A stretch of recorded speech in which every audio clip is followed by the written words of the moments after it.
We will start with the current affairs and we have this topic one by one we will be discussing. ठीक है, पहला topic, Maoist killed 6 women and other civilians as well as Maoist not killed, 9 Maoist being killed. Police ने Maoist को किल किया है. ठीक है, तो व्हाट इज द Maoism? नहीं पता है, एक दिन समझाया तो था. Maoism आपको मैम माओइस्ट का तो नाम सुना है ना. अब न्यूज में तो हमेशा होता है माओइस्ट, माओवादी. क्या होते हैं? नक्सलवादी. Maoism and Naxalism that is the ideology. जैसे हम लोग कम्युनिज्म पढ़ रहे थे, सोशलिज्म पढ़ रहे थे, कैपिटलिज्म पढ़ रहे थे, ऐसे एक उसी का पार्ट है. तो उसको हम डिस्कस करेंगे. That will be part of the polity concept of the different ideology. After that we will discuss the Bengal passes bill for the moot death for the rape. तो लॉ बनते रहते हैं. अभी तुरंत इवेंट्स हुआ है तो एक और लॉ बना दिया. लॉ बनाने में क्या जाता है? Paper pace of they are the ideological group. एक सेपरेटिस्ट नहीं, वो पावर कैप्चर करना चाहते हैं. अभी मैं डिस्कस करता हूँ इसको. ठीक है, we will be discussing it. अभी तो सिर्फ एक समरी बता रहा हूँ क्या क्या हम पढ़ेंगे. Third topic we will discuss that the AP में, आंध्र प्रदेश में इस समय फ्लड का कंडीशन है और काफी डिस्प्लेसमेंट है, तो वो हम देखेंगे. After that we will discuss the World Bank hikes the India economic growth forecast for the 7%. तो हमारा जो इकोनॉमिक जो जीडीपी का ग्रोथ था वो थोड़ा सा भी इंक्रीज किया है. पहले 6.8 के आसपास था, अभी 7 पॉइंट हमने प्रिडिक्ट किया है. After that we will discuss the Naga tribe six two rectification in Assam boundary map. Nagaland एक स्टेट है, असम एक स्टेट है, इनका बाउंड्री मिल रहा है. तो जैसे देश आपस में लड़ते हैं कि मेरा बाउंड्री आपके अंदर में है, वो कहते हैं कि ऐसे स्टेट्स भी आपस में लड़ते हैं. तो नागालैंड असम के बीच में थोड़ा सा डिस्प्यूट है, तो उसको देखते हैं. Then we will see the Badlapur case. एक अगेन रेप का केस चल रहा है, ये बदलापुर केस है. तो यहाँ पे किस कंडीशन में कैसे हम डेटा को कलेक्ट करेंगे और डॉक्टर्स की क्या रिस्पॉन्सिबिलिटी है, ये सुप्रीम कोर्ट ने एक गाइडलाइन दिया है. पहले होता था डॉक्टर कहते थे कि जैसे रेप विक्टिम अगर जाती है डॉक्टर के पास तो वो कहते थे जाओ पुलिस केस है, पुलिस के साथ आना. लेकिन सुप्रीम कोर्ट ने कहा है कि पहले आपको जो भी असिस्टेंस, जो भी हेल्प प्रोवाइड करना वो प्रोवाइड कीजिए. पुलिस ऐसा नहीं है कि आप मना नहीं कर सकते हैं किसी भी असिस्टेंस से. After that we will discuss the centre's gift not for the defence proposal 1.44 lakh. तो ये तो कंटिन्यूअसली है, ये हमारा इंटरनल सिक्योरिटी का इंप्रूवमेंट में है. ओके, जीएस पेपर 3 अभी सिलेबस पढ़ना स्टार्ट किया है. सिलेबस यू नहीं, मैं जो सिलेबस कहा था कि जीएस पेपर 1, 2, 3, 4 में क्या हमारा सिलेबस है, वो एक बार आप लोग डेली बेसिस पे देखा कीजिए ताकि क्लियरिटी रहे कि किस सिलेबस में क्या हम पढ़ रहे हैं.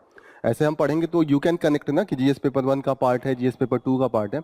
आज मैं उसको ग्रुप पे डाल देता हूँ, फिर से एक बार और डाला था, आज भी मैं डाल दूंगा उसको. Again I will be posting.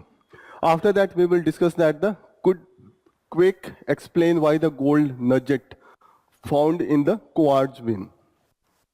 एक जमीन के नीचे से एक क्वार्ट्ज निकलता है, उसके ऊपर गोल्ड की परतें लगी रहती हैं. तो क्या रीजन है उसका हम थोड़ा सा साइंटिफिक रीजन देखेंगे. Why this is the deep down होता है, इतना नहीं है कि हमारे जस्ट खेत के नीचे निकल जाएगा, वो बहुत नीचे वहां पे आप माइनिंग करते हैं फिर वो निकलता है. तो what is the reason behind that we will be discussing.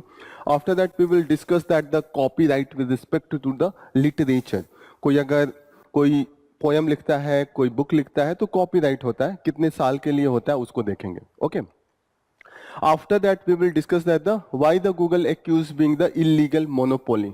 Google हर जगह छाया हुआ है, कोई भी चीज होता है हम गूगल का ही यूज कर रहे हैं. गूगल उसका मिसयूज करता है, वो किसी और छोटे प्लेयर को उभरने नहीं दे रहा है. क्या रीजन है? उसके खिलाफ अभी एक केस चल रहा था यूएस में और यूएस के कोर्ट ने उसके खिलाफ कहा कि yes you are using your monopoly to suppress the other industry. जो भी है सर्च इंजन, किसी और को आप उठने ही नहीं दे रहे हैं. ठीक है. After that in the last we will see that the John Mills एक थिंकर है, उनकी थ्योरी है लिबर्टी से रिलेटेड कि कितना फ्रीडम मिलना चाहिए. जैसे होता है ना हर चीज पे हम लोग रिस्ट्रिक्शन लगा देते हैं कि ये नहीं बोलिए, ये बोलिए, ऐसे आप बिहेव नहीं कर सकते हैं. लेकिन जॉन मिल्स कहते थे कि जब तक कोई आदमी किसी को हार्म नहीं पहुंचाता है तब तक उसको फुल लिबर्टी मिलना चाहिए. तो उस पर हम डिस्कस करते हैं कि कितना ये थ्योरी सही है एक सोसाइटी के लिए. ओके, तो these are the area we will be discussing one by one.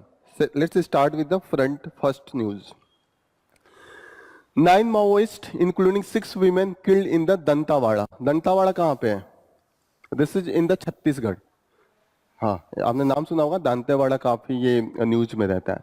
Maoism is a ideology. जैसे हमने पढ़ा था, there is the capitalism, communism and socialism. ये हम पढ़ रहे थे ना. कम्युनिज्म में हम क्या पढ़ रहे थे? What was the theory behind the communism? Communism हमने पढ़ा था ना, अभी दो दिन पहले ही तो पढ़ा था. कंटिन्यूअसली यही तो पढ़ रहे हैं. Communism, community ownership,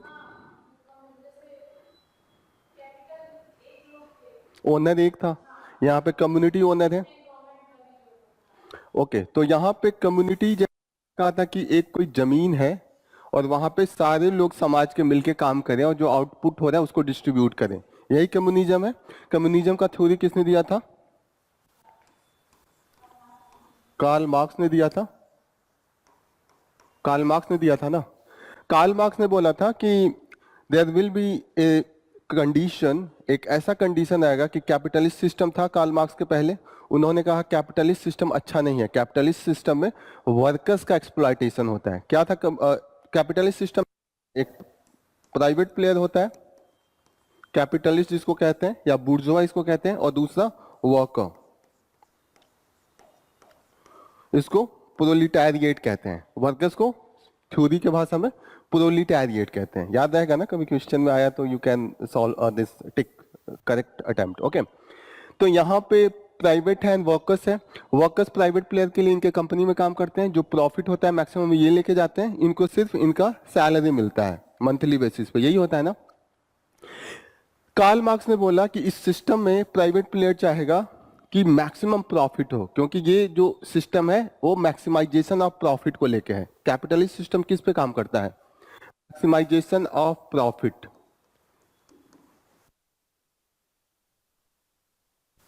maximisation of profit, इसका मतलब क्या होता है कि जितना ज्यादा प्रॉफिट हो वही मोटिव होता है कि ज्यादा से ज्यादा कमाए. ये पेन बेच दूं मैं, 10 की जगह पे 20 कमाऊं, 20 की जगह पे 40 कमाऊं. मैक्सिमाइजेशन ऑफ प्रॉफिट है. तो मैक्सिमाइजेशन ऑफ प्रॉफिट क्या है? ये प्लेयर क्या करता है? कंपनी में पैसे लगाता है, कुछ भी 100 रुपए लगाया और इनको वेज के रूप में मानिए 50 रुपए दिया. जो इनके बीच का डिफरेंस है वही इसका प्रॉफिट होगा. मैक्सिमाइज करने का क्या तरीका है? एक तरीका ये है कि ये जो लागत है उसको कम किया जाए, जो बेचने का पैसा है वो बढ़ाया जाए, और इनका ये जो देते हैं वर्कर्स को ये कम किया जाए, तभी तो प्रॉफिट ज्यादा से ज्यादा होगा. तो कार्ल मार्क्स ने कहा कि ये जो पूरा सिस्टम है डिपेंडेंट है कि कितना कम इनको पैसे दिया जाए, कितना कम इन पे पैसे खर्च किया जाए. उसी एक लेवल पहुंचेगा जबकि वर्कर्स को इतना ज्यादा एक्सप्लॉयटेशन हो जाएगा कि वो सरवाइव नहीं कर पाएंगे और वो मिलके एक दिन रिवोल्ट करेंगे. सारे कैपिटलिस्ट को वायलेंट दे उनको मारकर खुद का अपना राज्य कर लेंगे. और उसके बाद क्या होगा? वर्कर्स इस कंपनी को चलाएंगे मिलके, और जो भी प्रॉफिट होगा आपस में बांट लेंगे. यही थ्योरी थी कार्ल मार्क्स की. लेकिन कार्ल मार्क्स ने ये थ्योरी दिया, कैपिटलिज्म चल रहा था लेकिन कोई रिवोल्यूशन नहीं हो रहा था. अब लेनिन रास्ता में आए. लेनिन को लगा रिवोल्यूशन हो क्यों नहीं रहा है? कैपिटलिज्म तो 200 सालों से चल रहा है. इंडस्ट्रियल रिवोल्यूशन 1650 से स्टार्ट हो गया था, 1750, 1850 कोई रिवोल्यूशन नहीं. तो उन्होंने कहा कि अपने आप ये वर्कर्स रिवोल्ट नहीं करेंगे, उसके लिए हमें एक पार्टी चाहिए, पॉलिटिकल पार्टी. वो उनके कॉन्शस को जगाएगा. नहीं होता है कि अंतरात्मा को जगाना. वर्कर्स को नहीं पता है कि क्या सही है क्या गलत है. उनको पता ही नहीं चला कि उनका एक्सप्लॉयटेशन हो रहा है. उनको ये लग रहा है कि ये सिस्टम है, हमें खाने को मिल रहा है, दैट इज फाइन. एक पॉलिटिकल पार्टी जो आएगी वो बताएगी कि आपके साथ एक्सप्लॉयटेशन हो रहा है, और उसके बाद वर्कर्स विद्रोह करेंगे. लेनिन ने कहा. मार्क्स ने क्या कहा? मार्क्स ने कहा अपने आप वो रिवोल्ट करेंगे. समझ में आ रहा है ये? मार्क्स ने कहा कि कोई और की जरूरत नहीं होगा, रिवॉल्ट विल बी सेल्फ. लेकिन लेनिन ने कहा कि नहीं, ऐसा हो ही नहीं सकता, कोई बताने वाला तो चाहिए. वर्कर्स आर इलिटरेट, उनको कोई उतना एजुकेशन नहीं है और उनको नहीं पता है कि क्या सही क्या गलत है. उसके लिए उन्होंने कहा कम्युनिस्ट पार्टी हम बनाएंगे, और कम्युनिस्ट पार्टी वर्कर्स को बताएगी कि there is the exploitation with the worker. ठीक है, क्लियर हो रहा है? लेनिन ने क्या ऐड कर दिया? कार्ल मार्क्स के बाद केम द लेनिन. लेनिन ने बोला कि कम्युनिस्ट पार्टी आएगी। कम्युनिस्ट पार्टी क्या करेगी? कम्युनिस्ट पार्टी उनके अंतरात्मा कॉन्सस को जगाएगी कि आपके साथ एक्सप्लॉयटेशन हो रहा है, आपका ये राइट है। ये रिवोल्यूशन आ गया, ठीक है, रशिया में रिवोल्यूशन आया, यूएसएसआर बन गया, उसमें सारा सिस्टम हमने लाया। लेकिन लेनिन ने कहा कि धीरे धीरे कम्युनिस्ट पार्टी अपना गायब हो जाएगा, वर्कर्स इतना मास्टर हो जाएंगे कि वो अपने खुद को गवर्न करना स्टार्ट कर देंगे। ये पार्टी का सिर्फ बीच में जरूरत है, ट्रांजिशन, जब रिवोल्यूशन हो जाएगा, जब सिस्टम बन जाएगा तो ये पार्टी गायब हो जाएगी, ठीक है। लेकिन रियलिटी में ये गायब नहीं होती, कम्युनिस्ट पार्टी एक तरीके से कंटिन्यूअस पार्ट बन जाता है, ठीक है। तो दो थ्योरी हमने पढ़ा। अब दिक्कत यह है कि ये दोनों थिंकर जो थे वो कहते थे वर्कर्स का एक्सप्लॉयटेशन हो रहा है, और वो जो फार्मर्स हैं, जो जिनका किसान है, जिनका लैंड है, उनको वो नहीं मानते थे कि दे आर वर्कर्स, उनको मानते थे उनके पास तो जमीन है, वो कैपिटलिस्ट हैं, क्योंकि वो ओनर है ना। वर्कर तो ओनर नहीं है, वर्कर तो सिर्फ फैक्ट्री में जाता है, काम करता है। किसान का खुद का जमीन होता है ना, 5 बीघा 10 बीघा 2 कट्ठे जो भी होते हैं, पर ओनर होता है, वो खुद का उसका मालिक होता है, खुद बेचता है और वो उसको जो भी अर्निंग होती है वो करता है। फिर उन्होंने कहा कि जो खेत में लेबर करते हैं उनको भी ये नहीं मान रहे थे कि they are part of the workers. तब माओ आए, Mao was the Chinese leader. China में एक कम्युनिस्ट पार्टी चल रहा, क्योंकि चाइना अभी पिछड़ा एरिया था, वहां पे इंडस्ट्री नहीं आई थी, वहां पे मैक्सिमम जो थे वो फार्मर्स थे। इंडस्ट्री धीरे धीरे आती है ना, इंडस्ट्री नहीं आ पाई थी तो वर्कर्स होंगे ही नहीं। तो लेकिन वो कम्युनिज्म की बात कर रहे थे माओ, तो उन्होंने कहा कि सिर्फ वर्कर्स ही नहीं प्रोलिटैरिएट है, प्रोलिटैरिएट में जो फार्मर्स हैं और जो फार्म में लेबर करने वाले हैं दोनों हैं, क्योंकि फार्मर्स को उतना बेनिफिट नहीं होता है। बड़े बड़े लैंडलॉर्ड को भले हम कैपिटलिस्ट में ला सकते हैं, लेकिन जो छोटे छोटे फार्मर्स हैं वो तो पार्ट हैं, they are part of the worker. तो वही उन्होंने माओइज्म लाया, इनकी थ्योरी को माओइज्म कहते हैं। जो इनकी थ्योरी को फॉलो करता है कि एक दिन रिवोल्यूशन आएगा। इन्होंने वर्कर्स में किसको जोड़ दिया? फार्म लेबर्स को। Farm labour were not part of the workers of the proletariat into the Karl Marx और द लेनिन। तीन थिंकर का नाम मैंने बताया, तीनों थिंकर ने एक ही कम्युनिज्म पे थोड़ा थोड़ा मॉडिफिकेशन के साथ अपना थ्योरी प्रपोज किया है। क्लियर हो रही है? माओइस्ट जो है इंडिया के भी, वो जो माओ चाइना के हैं उन्हीं की थ्योरी को फॉलो करते हैं कि एक दिन रिवोल्यूशन आएगा, एक्सप्लॉयटेशन हो रहा है हम लोगों का, और हम लोग जो यहाँ का मेन स्टेट है, मानिए हमारा जो इंडियन गवर्नमेंट ऑफ इंडिया है, उसको ये मानते हैं कि दे आर द कैपिटलिस्ट के सपोर्टर हैं। कैपिटलिज्म का जो सिस्टम चल रहा है ये लोग सपोर्ट करते हैं, इनको हम उखाड़ के फेंक देंगे, अपना राज चलाएंगे, और हम लोग फिर वो कम्युनिस्ट सिस्टम लाएंगे जहाँ पे सब लैंड सब में डिस्ट्रीब्यूट होगा, फैक्ट्रियाज के सब मालिक होंगे, और स्टेट या तो मिलके काम करेगा और वो सब में डिस्ट्रीब्यूट करेगा जो भी आउटपुट होगा। माओइज्म जो लीडर थे वो चाइना के हैं, लेकिन इसको आइडियोलॉजी को कोई फॉलो कर सकता है ना। जैसे अब भगवान बुद्ध यहाँ पे पैदा हुए, जापानीज भी तो फॉलो करते हैं ना। बहुत सही, राइट, आइडियोलॉजी है, विचारधारा है।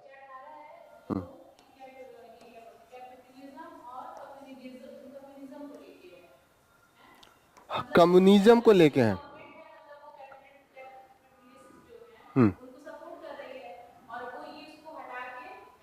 कम्युनिस्ट सिस्टम लाना चाहते हैं। Communist is a ideological system, ideology भी है।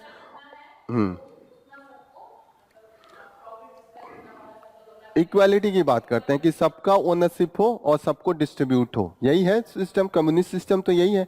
अब उसमें दो तीन लोगों ने थ्योरी दिया, थ्योरी तो बहुत है कम्युनिज्म पे, कुछ नहीं तो 50 थ्योरी है, 50 थिंकर है, लेकिन मेन थिंकर यही है कि कार्ल मार्क्स, लेनिन, माओ, ये लोग मेन है। ऐसे जाइएगा कि सोशलिज्म एंड कम्युनिज्म को ऐसा माना जाता है कि ये लाइक द हैट होता है, जो मन करता है वो पहन ले, उसका शेप ले लेता है। मतलब सोशलिज्म का कोई एक डिफिनीशन नहीं है, काफी डिस्प्यूट है, लेकिन मेन जो ओरिजिन पॉइंट है वो कार्ल मार्क्स से आता है, लेनिन आता है और माओइज्म आता है। ये तीन एकदम वर्ल्ड में फेमस है, इसको मतलब एक्सेप्टेबिलिटी इसकी ज्यादा है।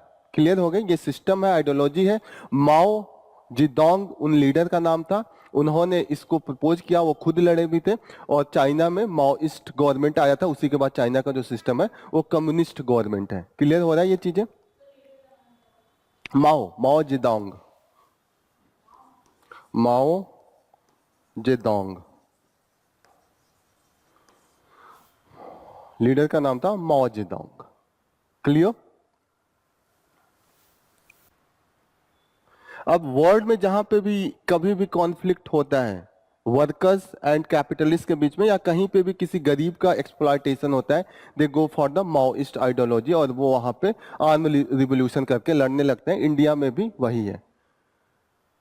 थ्योरी समझ में आई? क्या है Maoism, Maoist and how they work. ये माओइज्म जो है, 9 माओइस्ट, ये अभी इंडिया में उस एरिया में है जहां पे ट्राइबल डोमिनेटेड एरिया है, जैसे छत्तीसगढ़ हो गया, जैसे झारखंड हो गया, उड़ीसा के कुछ एरिया में, आंध्र प्रदेश का जो ट्राइबल एरिया है, तो वहां पे ये है कि लोगों को ये लगता है कि ट्राइबल एरिया को गवर्नमेंट माइनिंग के लिए दे देती है, फिर वो जो ट्राइबल है उनको डिस्प्लेस कर दिया जाता है, उनको हटा के फेंक दिया जाता है, माइनिंग किया जाता है, उनके एरिया को एक तरीके से एक्सप्लॉयट करके पल्यूट कर दिया जाता है, प्रोडक्टिविटी कम हो जाती है।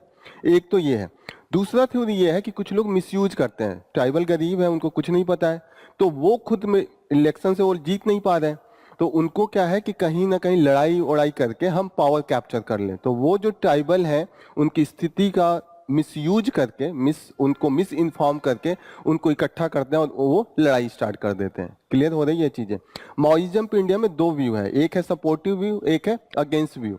एक कहते हैं कि जस्टिफाई करते हैं, ठीक है उनका लैंड ले लिया, ट्राइबल एरिया, झारखंड में आप जाते हैं माइनिंग के लिए दे देते हैं, तो जंगल काट दिया जाता है। माइनिंग करने के पहले क्या होगा, जंगल काटेंगे, जंगल काट के फिर जमीन से जो भी लोहा है, कोयला है, जिंक है, जो भी है, जो सब कुछ निकालेंगे, कॉपर, और उसके बाद उसको जब आप माइनिंग करते हैं तो जब चीजों को आप खोद के एकदम खोखला कर देते हैं तो वहां पे फर्टिलिटी गायब हो जाती है, वहां पे न ही आप एग्रीकल्चर कर पाते हैं और न ही कुछ पेड़ पौधे उग पाते हैं। और दूसरा उसका घाटा ये है, जब आप माइनिंग करते हैं तो केमिकल्स का यूज करते हैं प्रोसेसिंग के लिए, डायरेक्ट ऐसे थोड़ी लोहा निकलेगा, लोहा वो ओर के रूप में निकलेगा, फिर आप केमिकल का यूज करेंगे। जैसे नॉर्मल हम लोग भी अभी नहाने के लिए साबुन का यूज करते हैं, केमिकल होता है, नदी में जाता है, आप सोचे कि वो नीचे से पूरे ओर निकाल रहे हैं, अयस्क, और उसको वो प्रोसेसिंग करते हैं, तो उसमें बहुत तरीके के केमिकल यूज होते हैं ना, वो उनके नदियों में जाते हैं, वो पल्यूट करते हैं, तो कहीं ना कहीं उनका लिविंग स्टाइल खराब हो जाता है। अब जितने भी ट्राइबल हैं वो किस पे डिपेंडेंट हैं, पास के नदी पे, जो पेड़ पौधे हैं उनसे फल खाते हैं, जो आसपास के एनिमल्स हैं उनका वो मीट के रूप में यूज करते हैं, यही है नॉर्मल लाइफ है, वो यही करते हैं, खाना सोना उनका यही नॉर्मल लिविंग स्टैंडर्ड है, आप उसको भी गायब कर दे रहे हैं। तो दैट इज वहीं पे जो लोगों को लगता है कि हमारे साथ अन्याय हुआ है, फिर पुलिस वहां पे जाके एक्ट करती है, फिर पुलिस, हर आदमी इतना तो आइडियल है नहीं, people are driven by their self interest, इतना तो होता है तो करप्शन वरप्शन होता ही नहीं।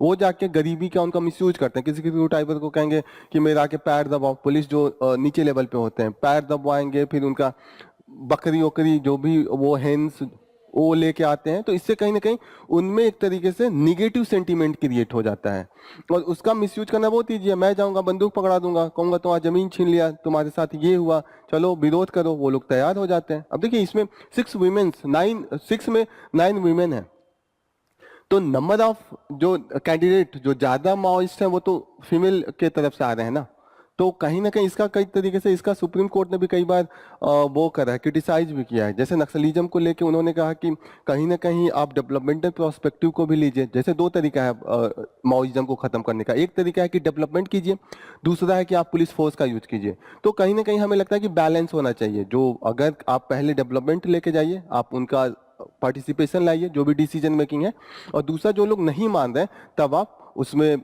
आप अपने पुलिस फोर्स का, आर्मी का यूज कीजिए, that is the thing. Cobra भी एक कमांडो ग्रुप बनाया गया था स्पेशली माओइज्म से लड़ने के लिए, ठीक है, वो हम जब इंटरनल सिक्योरिटी पढ़ेंगे तो पूरा टॉपिक है माओइज्म, उसमें हम पढ़ेंगे। अभी सिर्फ आप इतना जानिए कि what is the ideology of Maoism, Maoism कैसे आता है। माओइज्म को कई बार हम लोग यहाँ पे माओइस्ट है, कई बार आप न्यूज में पढ़िएगा नक्सलाइट लिखा होता है, सेम चीज को माओइस्ट भी लिखा रहता है, नक्सलाइट भी लिखा रहता है। तो what is the naxalite, Maoist तो माओ से आ गया, माओ का आइडियोलॉजी से हो गया। नक्सलाइट क्यों लिखा रहता है, यहां पे एक बार लिख दो स्पेलिंग, नक्सलाइट, ये पढ़ा है कभी नक्सलाइट, नक्सली मारे गए, नक्सलवादी, ऐसे नाम सुना है, पेपर में तो पढ़ा होगा ना नक्सली। ये नक्सलाइट वहां से हुआ जैसे इंडिया में माओइज्म या कम्युनिज्म का जो पहला घटना घटा था वो एक नक्सलवादी गांव था वेस्ट बंगाल में। वहीं से ये स्टार्ट हुआ था। उस गांव के नाम पे इस आइडियोलॉजी को फॉलो करने वालों को नक्सलाइट भी कहते हैं। आइडियोलॉजी सेम है, माओ वाली ही आइडियोलॉजी है, लेकिन इसको नक्सलवादी गांव में स्टार्ट हुआ था, इसीलिए इसको नक्सलाइट या नक्सली मूवमेंट भी कहते हैं। क्लियर हो रहा है how the naxalite is use? Same है, सेम माओइज, एक ही चीज को दो बार सुधारना चाहते हैं, वो अपना सिस्टम लाना चाहते हैं। जैसे एक है कि आप जो एक उनके खिलाफ जो पॉइंट दिया जाता है वो कहा जाता है, हाँ वो अपना कम्युनिस्ट सिस्टम लाना चाहते हैं by the use of the force and arm struggle, युद्ध करके लाना चाहते हैं ना। लेकिन वो तो वोट भी तो इलेक्शन लड़के भी तो ला सकते हैं। डिबेट ये चलता है कि भाई आपको तो इलेक्शन का भी प्रोसेस दिया जाता है, आप इलेक्शन लड़िए, जीत के आप अपना सिस्टम लाइए। बहुत ईजी है ना इंडिया में। इंडिया में तो ये लड़ाई करके लाना चाहते हैं ना, युद्ध करेंगे, पुलिस को मारेंगे, वहां के एरिया को। अब आप छत्तीसगढ़ में जाइएगा तो बहुत से एरिया है जो नक्सलाइट कैप्चर किए हैं, उसमें पुलिस को घुसने से मनाही है। आप एक पिक्चर देखा होगा, वो अभी चक्रव्यूह पिक्चर आया था हाल ही में, 4-5 साल पहले आया था चक्रव्यूह पिक्चर, आप देखिएगा, वो काफी अच्छे से उसमें ये सब चीजें दिखाया है। ओके, तो you will have the clarity. अभी क्लियर हो रहा है व्हाट इज द नक्सल? नक्सलवादी, हाँ नक्सलवादी गांव का नाम था जहां पहला घटना हुआ। नक्सलवादी में एक चारू मजूमदार नाम के लीडर थे, जो पहले सबसे बड़े लीडर माने जाते हैं माओइज्म के। चारू मजूमदार, वो नक्सलवादी में उनका घर था, वो खुद जमींदार थे। तो जब आज़ादी हो गया, आज़ादी के बाद सबको लगा कि सबका डिस्ट्रीब्यूशन लैंड का हो जाएगा, सबको खुशहाली हो जाएगी। 10 साल बीत गए लेकिन कोई ये डिस्ट्रीब्यूशन नहीं हुआ, लैंड डिस्ट्रीब्यूशन नहीं हुआ। तो लोगों में एक असंतोष हो जाती है ना। जैसे कोई लीडर आया कहे कि हम सबको जॉब दे देंगे, और वो जीत गया, 5 साल 10 साल रहा, उसके बाद भी अनएम्प्लॉयमेंट बढ़े जा रहा है, तो लोगों में एक असंतोष होता है ना, लोग लगते हैं विरोध करने, प्रोटेस्ट वो होने। तो ऐसे में उस नक्सलवादी गांव में जो चारू मजूमदार थे, वो खुद एक जमींदार थे। तो उन्होंने अपना जमीन क्या किया, उठा के बांट दिया गरीबों में। और भी वहां के आसपास के जमींदारों से कहा कि आप अपना जमीन में सबमिट कर दीजिए, हम डिस्ट्रीब्यूट करेंगे, नहीं कीजिएगा तो हम फोर्स से ले लेंगे।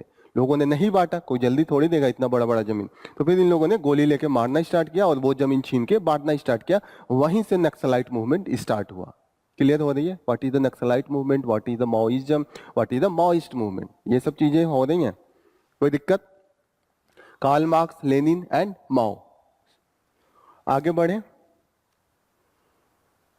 अभी अगली बार पूछूंगा तो you will have the clarity ना, मुझे आंसर मिलेगा what is the Maoism, what is the this Naxalite issue. Okay, Bengal government, West Bengal में अभी रेप का केस है। रेप के केस के बाद काफी ज्यादा विरोध हो रहा है कि the law is not that much मतलब good.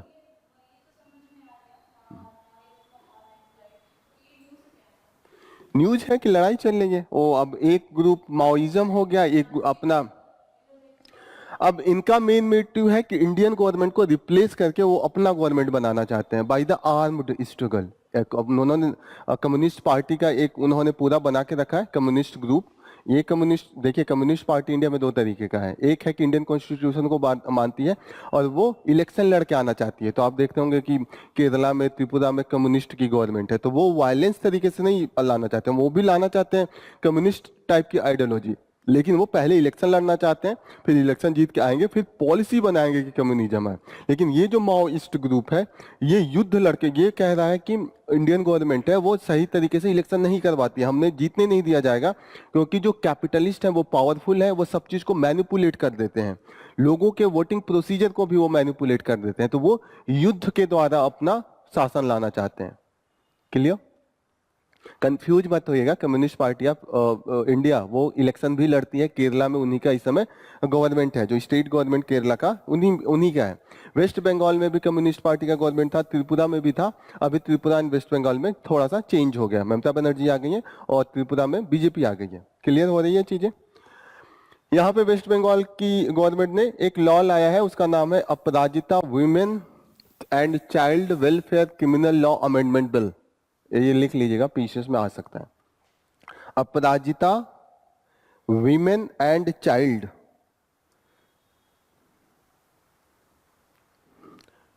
Aparajita women and child, waste Bengal criminal law and amendment bill. ठीक है, इन्होंने अब इस लॉ के थ्रू और जितनी भी सजाएं थी उसको और कठिन बना दिया है। जैसे जो रेप के केसेज हैं उसमें अगर किसी भी केस में उन्होंने directly Aparajita women and child waste Bengal criminal law amendment bill 2000। Amendment means बदलाव। थोड़ा सा जो पहले लॉ था, पहले अगर 4 साल की सजा थी तो अब इन्होंने बढ़ा के 5 साल का कर दिया था। अब जिसमें इन्होंने लाइफ इम्प्रिजनमेंट का था उसमें उन्होंने डेथ सेंटेंस का कर दिया। अभी किसी भी तरीके का रेप का केस में इन्होंने डेथ सेंटेंस का ला दिया है कि यू विल हैव द वहां पे डेथ ऑफ द विक्टिम, और ऐसे केस में they have change in the different area. ठीक है, थोड़ा सा और हार्श बना दिया है। ऑलरेडी वर्मा कमेटी के रिपोर्ट के बाद ये लॉ चेंज हुआ था, लेकिन जितनी बार ये सब केसेज आता है बस लॉ को आप चेंज कर देते हैं, लेकिन लॉ चेंज करने से माइंडसेट नहीं चेंज होता है, केसेज वो बढ़ते ही रह रही हैं। क्योंकि if you want to change, आप एजुकेशन सिस्टम पे लाके कर सकते हैं कि हाउ, आप छोटे से बच्चों से ही स्टार्ट कीजिए ना कि how to deal with the women. जब अब देखिए आपको घर में ही डिस्क्रिमिनेशन पढ़ाया जाता है। जैसे माँ बाप, अभी आप छोटे रहे तभी अगर फीमेल है, बहन है और भाई है, तो बहन से कहेंगे जाओ पानी लेके आओ, भाई से नहीं कहेंगे क्योंकि उसे लगेगा कि इसका काम है। खाना बनाना है, कभी मम्मी नहीं है, थोड़ा बहुत रोटी वोटी खाना निकालना है तो भाई से नहीं बोलेंगे, वो बेटी से बोलेंगे। तो वो हमारा शुरू से ही सिखाया जाता है कि womens are a lesser age compare to the men. अब आप लॉ कितना भी चेंज कर लीजिए, वो जो दिमाग में भरा रहता है वो तो कहीं ना कहीं आता है ना। लॉ थोड़ी कोई पढ़ता है, कितने लोग कानून का बुक जाके पढ़ते हैं कि क्या किसके लिए सजा है। किसी को ये भी नहीं पता होता कि आप चलान वलान करता रहता है, उसका तो लॉ पता ही नहीं होता जो डेली लोग फेस करते हैं। तो दैट इज द केस। अगर एजुकेशन सिस्टम नहीं सही हुआ तो हम एक चीजें चेंज नहीं कर सकते। आप लॉ कितना भी कठिन बना लीजिए, अगर लॉ कठिन बना के चीजें सही करते हैं तो अफगानिस्तान में तो पत्थर से मार मार के मार डालते हैं, थोड़ा भी कोई केस आता है। लेकिन उनका भी माइंडसेट वुमेन के खिलाफ वही है कि नहीं। सजा आप कितना भी दे लीजिए, लेकिन लोगों का रिस्पेक्ट जो होगा वो एजुकेशन से आएगा। नॉर्डिक कंट्रीज है, नॉर्डिक कंट्रीज जो नॉर्थ सी के पास है, जैसे कि स्वीडन है, फिनलैंड है, इन लोगों में कोई इतना बड़ा डेथ का सेंटेंस वहां है ही नहीं। वहां आप कोई भी अगर क्राइम करते हैं डेथ का सेंटेंस नहीं है, लेकिन वहां पे रेप की केसेज, ये सब केसेज मिनिमम है, वर्ल्ड में सबसे ज्यादा, क्योंकि उनका एजुकेशन सिस्टम बहुत अच्छा है। वो बचपन से ही एजुकेशन इक्वालिटी का पढ़ाते हैं, how to respect the women, how you should equally treat your female relative और एनी अदर पर्सन। क्लियर हो रहा है ये? तो that is the main thing.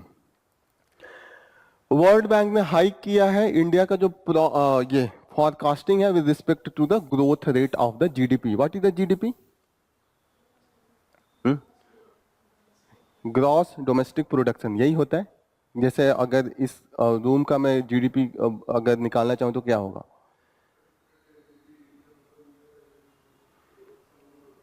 Yes, जैसे आप जानिए कि कोई गांव में कुछ नहीं हो रहा है, बस वहां पे खेती हो रही है गेहूं की, तो एक साल में गेहूं की जो जितनी खेती होगी उसका आउटपुट वैल्यू मॉनेटरी टर्म में आएगा, that will be the GDP of the that village.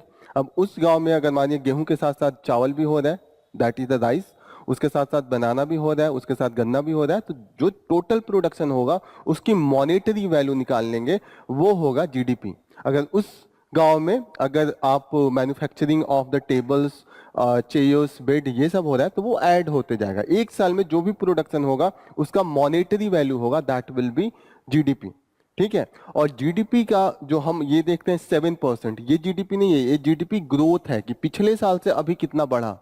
जैसे एक गांव में एक साल में जो प्रोडक्शन हुआ 1 लाख हो गया, अगले साल 1,07,000 हुआ, तो जीडीपी ग्रोथ रेट 7% होगा। 7,000 है ना, 1,07,000, तो दैट इज द 7% जो हो रहा है इंडिया का पिछले साल से जो ग्रोथ है वो ये शो कर रहा है। बेसिक्स क्लियर हो रहा है? क्लियर हुआ? नहीं क्लियर हुआ? जैसे ग्रोथ, जीडीपी क्या है? प्रोडक्शन है, total production value of A village. ठीक है, फिर हर साल या तो घटेगा या तो बढ़ेगा। घटता भी है, जैसे एक साल 1 लाख का बिक्री हुआ किसी दुकान का, अगले साल उनका प्रोडक्शन घट गया, 97,000 हुआ, तो निगेटिव में चला जाएगा। इंडिया का भी पॉजिटिव है, क्योंकि अभी हम हमारा जो है मैन्युफैक्चरिंग एंड बेस कंटिन्यूअसली बढ़ रहा है, हमारा पॉपुलेशन बढ़ रहा है, तो हम कहीं ना कहीं ग्रो कर रहे हैं, पॉपुलेशन भी तो बढ़ रहा है। ओवरऑल हमारी नीड भी तो बढ़ रही है, तो प्रोडक्शन हमेशा ज्यादा होगा ना। पहले 1 लाख 120 करोड़ थे, अब 140 करोड़ हो गए। 20 करोड़ लोगों के लिए प्रोड्यूस करना पड़ेगा। अगर आप प्रोड्यूस नहीं कर रहे हैं तो फिर तो भूखमरी की हालत आ जाएगी ना, कि जितने लोग हैं उन्हीं के लिए नहीं प्रोड्यूस कर रहे हैं। तो जैसे पूरे देश का जो भी था जीडीपी, उसमें अब 7% इंक्रीज का फोरकास्ट किया इन्होंने। जो वर्ल्ड बैंक है, World Bank is a international organisation, ठीक है। World Bank is a international organisation, it's help the different countries. एक होता है ना, जैसे यूएन का नाम सुना, United Nation, United Nation world level पे ऑर्गेनाइजेशन है। ऐसे जो इकोनॉमिक के एरिया में काम करते हैं वो वर्ल्ड बैंक है, आईएमएफ है, एंड और क्या है, WTO, वर्ल्ड ट्रेड ऑर्गेनाइजेशन। ये सब ऑर्गेनाइजेशन है, हम लोग पढ़ेंगे इसको डिटेल में, जस्ट अभी बेसिक्स जानिए। दे आर द 3 ग्रो करेगा, इन्होंने फोरकास्ट किया है कि हाँ इंक्रीज है। फोरकास्ट का मतलब पहले ही बता देना, जैसे होता है ना अंदाजा लगाना कि अगले साल इस साल का जो ग्रोथ होगा वो 7% होगा। फोरकास्ट का मतलब अंदाजा लगाना, जैसे वेदर फोरकास्ट होता है ना कि कल बारिश होगी, छाता लेके आप लोग निकलेगा, same is the here. Clear हो रहा है। WTO ने ये फोरकास्ट किया। WTO क्या है, ऑर्गेनाइजेशन है। 1945 में ये बना था आफ्टर द वर्ल्ड वॉर, क्योंकि वर्ल्ड वॉर के बाद दुनिया की इकोनॉमी अस्त व्यस्त हो गई थी, तो उसको ग्रो करने के लिए WTO क्या करता है, फंडिंग करता है। जो गरीब देश हैं, developing countries, under developed country, उनके लिए ये फंडिंग करते हैं। IMF यहाँ पे लिखा हुआ है, इंटरनेशनल मॉनेटरी फंड।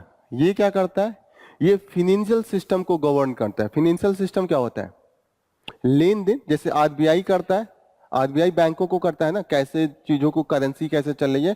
तो ये डेवलपमेंट के लिए काम करता है वर्ल्ड बैंक, कि कहीं पे प्रोजेक्ट को फंड करना है, किसी कंट्रीज का असिस्टेंस प्रोवाइड करना है, टेक्निकल असिस्टेंस, तो वर्ल्ड बैंक करता है। आईएमएफ क्या करेगा, into the monetary area, currency किसी देश का घट रहा है तो वहां पे ये इंटरवीन करेगा कि कैसे करेंसी को बराबर लाया जाए, हेल्दी बनाया जाए। बैंकिंग सिस्टम कहीं का क्रैश कर रहा है तो वहां पे आईएमएफ आ जाएगा कि बैंकिंग सिस्टम को सुधारा जाए। क्लियर हो रही है।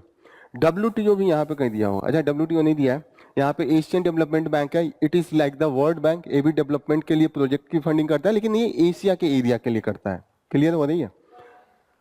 वर्ल्ड बैंक तो वर्ल्ड लेवल पे करता है, क्योंकि यहाँ वर्ल्ड लिखा है, यहाँ पे एशिया, एशियन डेवलपमेंट बैंक है।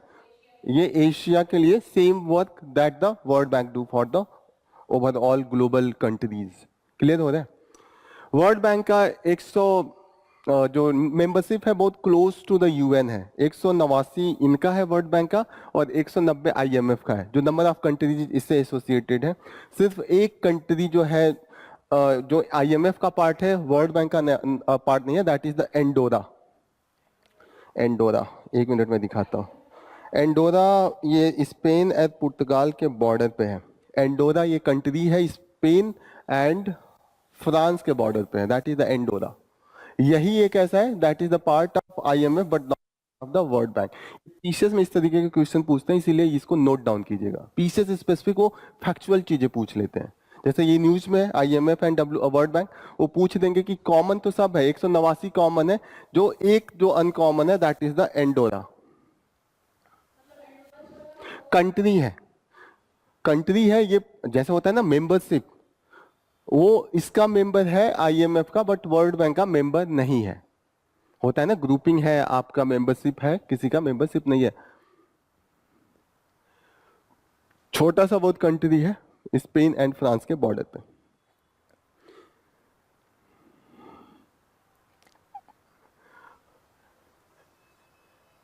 एंडोरा, पैंडोरा बॉक्स एक वो होता है, फ्रेज होता है। पैंडोरा बॉक्स का नाम कभी सुना है, पैंडोरा बॉक्स सुना है आपने। पैंडोरा बॉक्स इंग्लिश का एक बहुत अच्छा फ्रेज है, बहुत बार यूज होता है, पैंडोरा बॉक्स। पैंडोरा बॉक्स का मतलब ये होता है कि कोई चीज करने से मुसीबत का दरवाजा खोल देना। नहीं कहते कि अरे ये मत करना वरना तो मुसीबत का दरवाजा खुल जाएगा, बहुत चीजें ऐसी होने लगेंगी, कि कोई ऐसा चीज है, जैसे गवर्नमेंट कोई बिल ला दे और बहुत कंट्रोल, हाँ तो उसको कहते हैं, क्या बोला आपने, किस चीज का पिटारा, हाँ वही कहते हैं, इसे इंग्लिश में पेंडोरा बॉक्स कहते हैं। पेंडोरा बॉक्स, हाँ, कि आपने बॉक्स खोल दिया, उसके अंदर भूत था, भूत निकल गया तो अब लोगों को दिक्कत होगा। That is the main thing, Pandora box. देखो एंडोरा के नाम से मुझे पेंडोरा बॉक्स याद आ गया। ठीक है, क्लियर?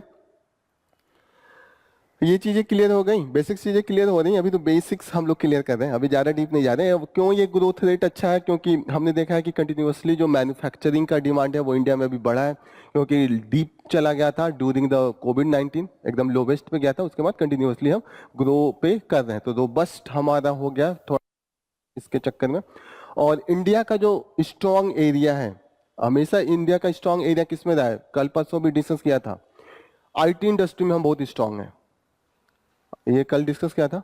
फार्मास्यूटिकल इंडस्ट्री में काफी हम स्ट्रॉन्ग है, यहाँ पे है आईटी एंड फार्मास्यूटिकल। फार्मास्यूटिकल के मतलब हम मेडिसिन बहुत सस्ता और अच्छा बनाते हैं, फार्मा इंडस्ट्री में वी आर वेरी स्ट्रॉन्ग।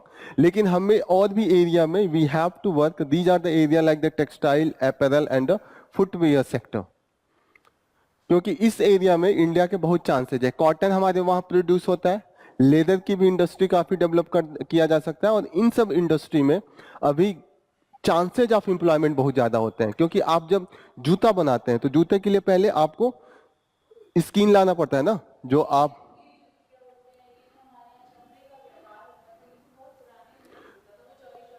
हाँ, पुराने से होता है, लेकिन हम उसका यूज नहीं कर पाते हैं। जिस तरीके से हम फुटवियर में कर सकते हैं वो हम नहीं कर पा रहे। Vietnam and Bangladesh they are doing much better than us, वहां पे कंपटीशन ज्यादा है। तो इस एरिया में गवर्नमेंट को कोशिश करना चाहिए। जैसे अप्रैल है, अप्रैल का मतलब होता है पहनने के जो कपड़े होते हैं, टेक्सटाइल भी वही हो गया कहीं ना कहीं।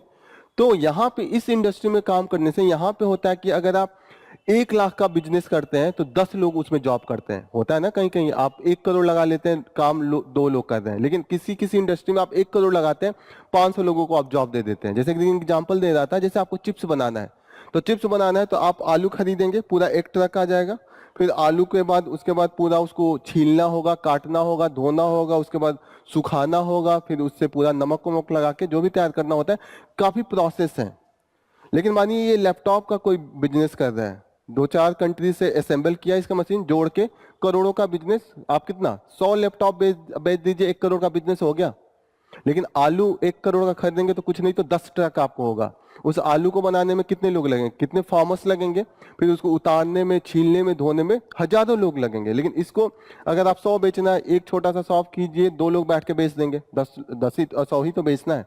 तो दैट इज द, यहाँ पे लैपटॉप बना के आप बेच रहे हैं तो ज्यादा लोगों की जॉब नहीं मिल रहा है। लेकिन कहीं ना कहीं अगर आप इस एरिया में काम करें कि food processing sector, food processing जैसे चिप्स उप्स बनाना, खाने से कोई भी रिलेटेड सेक्टर जो भी होता है उसको फूड प्रोसेसिंग कहते हैं। या लेदर सेक्टर हो गया, या अपरेल सेक्टर हो गया, अपरेल का मतलब कपड़ा उपड़ा बनाना, टेक्सटाइल सेक्टर, इन सब एरिया में जॉब ज्यादा मिलता है। जैसे अब आपको कपड़े ही बनाना है तो पहले आप जाके कॉटन खरीद के लाएंगे, रुई, उसके बाद उसके से धागा बनाएंगे, धागा बना के फिर उसको जोड़ के एक प्लेन कपड़ा बनाएंगे, उसके बाद उसका डिजाइनिंग करेंगे, उसके बाद कलरिंग होगा। Lot of people will be involve in all this thing. तो कहीं ना कहीं यहाँ पे लेबर इंटेंसिव है, एम्प्लॉयमेंट के चांसेस ज्यादा है। क्लियर हो गया? तो these are the things India need to work upon. ठीक है, एनीथिंग एल्स? यही है। Next news that we are going to discuss is the Nagaland tribe seek to rectification in the Assam boundary. तो मैप में पता है ना नागालैंड कहाँ पे है? Where is the Nagaland? खोलिए मैप, तो बगल में खुला होना चाहिए। इंडिया का नागालैंड वाला सेक्शन देखिए, this is Assam, Assam and the Nagaland. ये है बॉर्डर एरिया। तो जहां पे बॉर्डर शेयर होगा वहां पे बॉर्डर डिस्प्यूट होगा।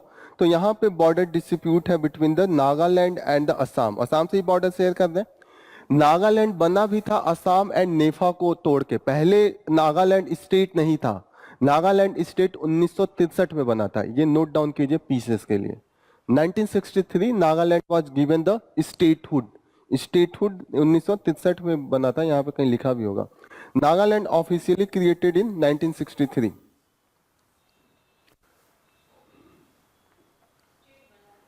यस,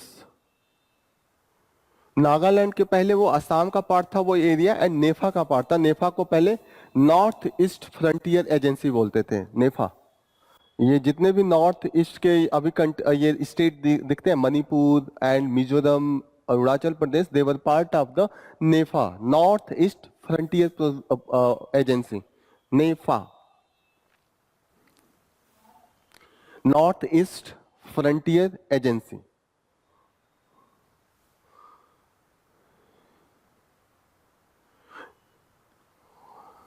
जो एरिया में लड़ाई चल रही है उसको मोन डिस्ट्रिक्ट कहते हैं, जो बॉर्डर एरिया मोन डिस्ट्रिक्ट, और इसमें जो लोग रहते हैं ट्राइबल पीपल उनको कहते हैं Konyak community.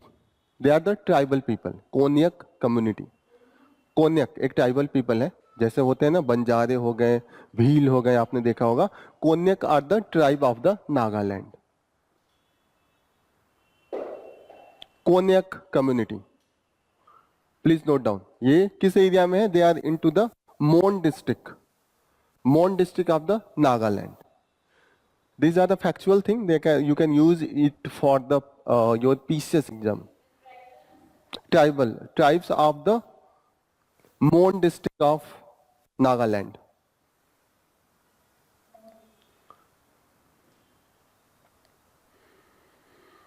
Nagaland was part of the Assam and नेफा। नागालैंड को कब क्रिएट किया था? 1963 में। ठीक है, ये सब चीजें नोट डाउन कर लिया। यहां पे वही लड़ाई चल रही है कि अभी गूगल मैप में जो मोन डिस्ट्रिक्ट है उसके एरिया को असम में दिखाया जा रहा है, तो वही नागालैंड की जो मोन डिस्ट्रिक्ट के ट्राइबल कम्युनिटी है वो इसका कह रहे हैं कि इसको सुधार कीजिए, ये तो हम अलग डिस्ट्रिक्ट है, we are not part of the Assam now. अभी हम ऑलरेडी 1963 से एक सेपरेट स्टेट है और सेपरेट डिस्ट्रिक्ट है। क्लियर हो रहा है? ये पहले कोन्यक कम्युनिटी एकदम ट्राइबल थी, एकदम टोटली नेचर पे था, लेकिन अभी अभी ये थोड़ा एग्रीकल्चर करने लगे हैं। एग्रीकल्चर खेती सिर्फ सब्सिस्टेंस के लिए, सब्सिस्टेंस का मतलब कि सिर्फ अपने खाने पीने के लिए उगाया जाए तो उसको सब्सिस्टेंस कहा जाता है, नहीं तो आप क्या कहते हैं कॉमर्शियल। दो तरीके का खेती होता है, एक होता है कॉमर्शियल, दूसरा होता है सब्सिस्टेंस। एक बार लिख दो सब्सिस्टेंस।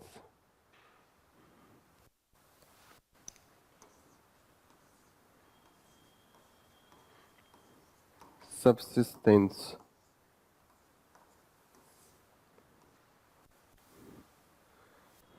दूसरा होता है कॉमर्स।